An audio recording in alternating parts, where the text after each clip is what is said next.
இந்த வீடியோவில் பவர் ஷேப்ல இதே மாதிரி 3D ஸ்லாட் எப்படி கிரியேட் பண்றது சொல்லி பார்க்கலாம். ஏற்கனவே கிரியேட் பண்ணதை வந்து நான் டெலீட் பண்ணிடுறேன்.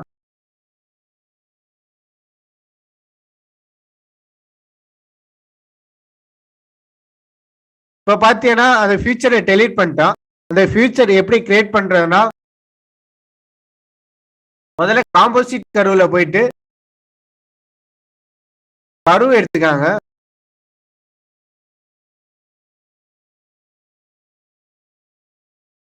கரு சேவ் பண்ணிட்டு எடிட்ல போனோம்னா ஆப்செட்ல இந்த வால்ல இருந்து உங்களுக்கு வந்து 3D ஸ்லாட் எவ்வளவு தள்ளி இருக்கணுமோ அதுக்கு தகுந்த என்ட்ரு பண்ணிக்காங்க. நான் வந்து 5 mm என்ட்ரு பண்றேன். இதுல இருந்து ஸ்லாட்டோட இது வந்து 5 mm இதை செலக்ட் பண்ணிட்டு 5 mm ஆப்செட் பண்றேன். கருவை ரிவைஸ் பண்ணிட்டு ஆப்செட் பண்ணுங்க.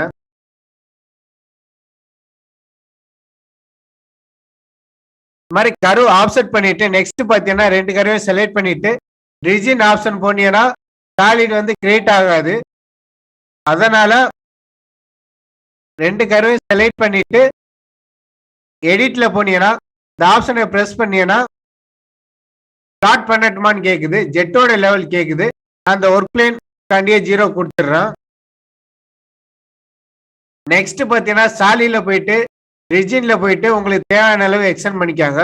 நான் எக்ஸ்ட்ராவே எக்ஸ்டெண்ட் பண்ணிடுறேன். அப்ளை பண்ணிடுறேன்.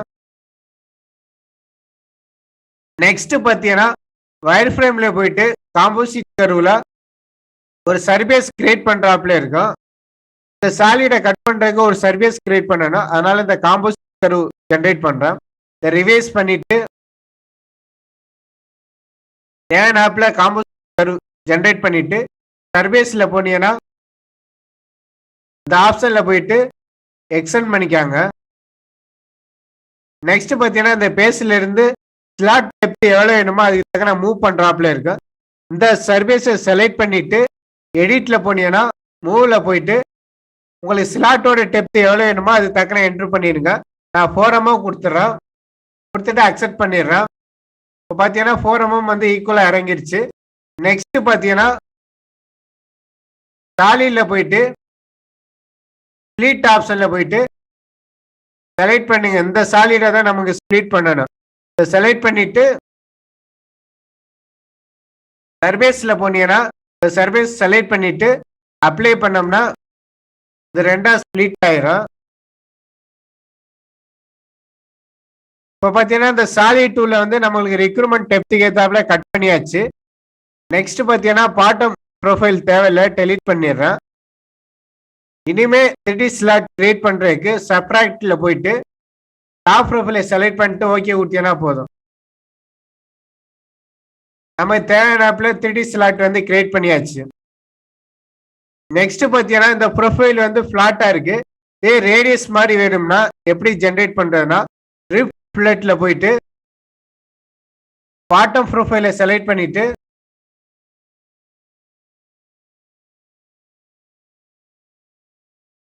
அப்ளை பண்ணீங்கன்னா போதும். இப்ப பாத்தீங்கன்னா ரேடியஸா வந்து ஃபார்ம் பண்ணி கொடுத்துருச்சு. இது மாதிரி ரேடியஸ் வேணும்னால் ரேடியஸா பண்ணிக்கலாம். அப்படி இல்லாட்டி இதை அன்டூ பண்ணீங்கன்னா ஃபிளாட் ஆகணும்னாலும் ஃபிளாட்டா பண்ணிக்கலாம். இல்லாட்டி கார்னர்ல ரேடியஸ் வேணும் அப்படின்னா ஃபிளட் கொடுத்துக்கலாம். கார்னர்ல வந்து மினிமம் ரேடியஸ் வேணும் அப்படின்னா ஃபிளட்ல போயிட்டு உங்களுக்கு என்ன ரேடியஸ் வேணுமோ 0.5 1 mm சொல்லி என்ட்ரு பண்ணிட்டு அப்ளை பண்ணீங்கன்னா அதுக்கு ஏற்றாப்புல ஜென்ரேட் ஆயிடும். பார்த்தீங்கன்னா கார்னர் வந்து 1 ஜென்ரேட் பண்ணியிருக்கிறோம். இது மாதிரி 3D ஸ்லாட் வந்து ரேடியஸ் ஆகணுமா ஃபிளாட் ஆகணுமா இப்படி சொல்லி கூட ஈஸியாக கிரியேட் பண்ணிக்கலாம்.